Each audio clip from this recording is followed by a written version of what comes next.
we take a little extra care in shrink fitting the ring and with eye thicknesses and wherever possible. Oh, okay. So maybe next year a similar analysis with Section 8 Division 2. And next year I want to come up with many more things. I love to, since the bug has got on. Because basically I like to walk, but I now know that I have to stop my walk. I'm learning. I have to learn. You remember this? I remember it so well. We were there sitting in the room. And I told you that I must have the video. You quietly looked at me and said, And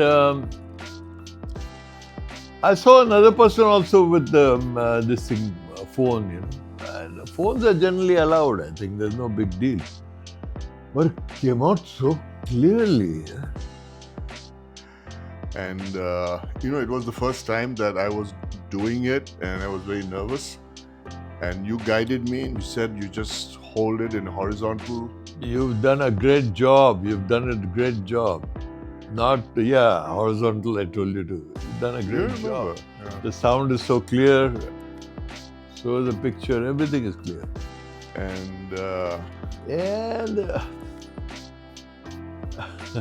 as you hear, when he invited me next time, yes, so I said, I've got many things going. you sure did say that.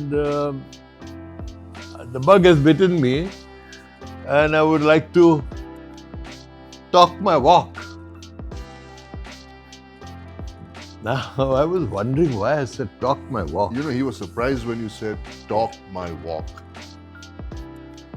Actually, walking your talk is an impossibility. I would agree. Because what you say and you try to do it, you are doing influenced by something, so you are not going to do anything properly. Agreed. Because you said something and you're doing it, it doesn't work at all. You do it when you feel like doing something, you do something, and you do something right because it comes straight from your heart. Exactly. And then to talk about is the right thing to Now do. you really bring it out It's so not the other way around. well. Other way around, it doesn't work. Yeah. That's forced and it fails, actually.